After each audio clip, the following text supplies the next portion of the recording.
In 2021, I found this band called Destroy Boys that I really liked, and it just happened that later that year they'd be coming to Albuquerque for their tour.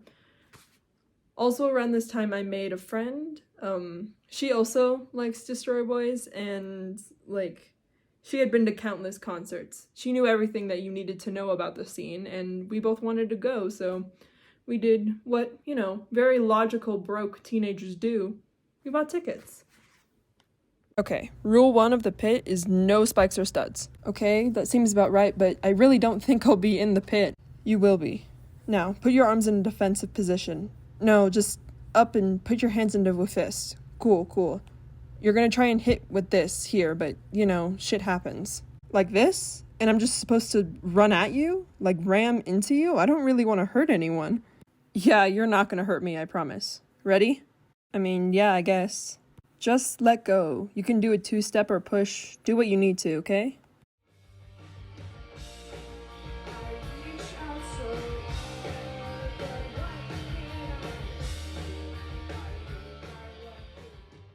Oh, and most importantly, if someone falls, pick them up, okay?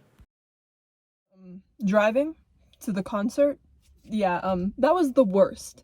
Yeah, anxiety stabbed at every single pore in my body. I'm not even joking, and the Monster I was drinking, not helping, not at all. Okay, so I was so metaphorically high, I guess. My breathing was really shallow, and I felt like I couldn't get any blood to my brain, but at the same time I guess I felt so low. I remember vividly slouching against my the headrest and the seat when I parked, and it felt like I couldn't take my feet off of the pedals of my car when I was going super fast on the highway. It's just it was all too much and nothing at the same time kind of feeling. So, you know how I said that driving to the launch pad was the worst? Yeah, I lied. Being in the launch pad was the worst. I don't know how it got worse, but it definitely did. My insides were twisting in on themselves and coiling, and it felt like my boots were made of steel, but my knees were featherweight. It was horrible. It was genuinely horrible. Okay. Then the umbrellas, one of the openers came on, and they protected me from what I like to think is the downpour of fear and anxiety and everything when they played their little twinkling guitars, and they had these their singing was so melodic, but unfortunately that can only do so much against the downpour. Umbrellas can't really protect you from hail or rain, heavy rains like that. There was so much fear and anxiety, and I loved the noise and I loved being there, but at the same time I just kind of wanted to curl up into a ball and just...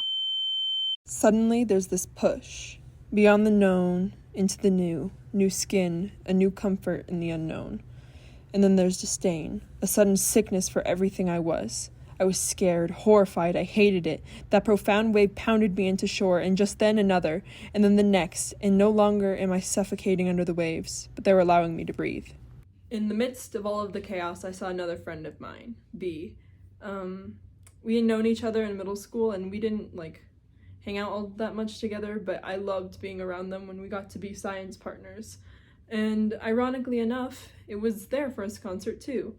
And I remember being thrilled that, someone who was in the same position as me, surrounded by all of these new people and the crazy lights and the sounds, I didn't feel so alone, and I figured, we were having the rest of our lives and we would get to do it together. By the time Jigsaw Youth had finished, I was very familiar with a couple of things. One, being the divot on the floor in the pit, because I had tripped on it probably 2 times at that point. The people in the pit who I needed to avoid because they were too strong to be pushing me around, because, I kept falling in the divot because of those people. And I was very familiar with the ache, I guess. The aching in my back and in my arms and in my shins from all the moshing and the pushing and all of the, everything that makes it fun, makes moshing fun, I guess. And, when Destroy Boys did come on, Everything went into Technicolor. The push became too much. It boiled over onto purpling skin. I couldn't stop. I can't stop. Ears reverberate sound into screeches. Screeches reach all of my neighbors. Speaker vibrations and shaking hands. Words spoken, heard, but never understood. Everything around me is closing in and opening, and for the first time in my whole life, I feel... Coming home was the best part. It was like coming home from the airport at 1 a.m. from a long trip. The water in my car had warmed up, but it was still the best water I'd ever had. And like all of the nerves started coming down, but they were still there, and I could just like feel everything in like such a different way, some way I never had before. After I dropped my friend off, I realized I would never be the same again. Like I had just found home. Like the home I never had kind of home. Like I cared about people and I didn't need a reason to, and they cared about me and they didn't need a reason to. We just simply did. And like they freed me. I was free to be whoever I wanted to be, to dress however I wanted to dress with them, to smile and laugh and to do everything I wanted to do with them. And like I was just so free, and it was a lot. It is a lot, and it will always be a lot, but I'm so happy that it was just a lot.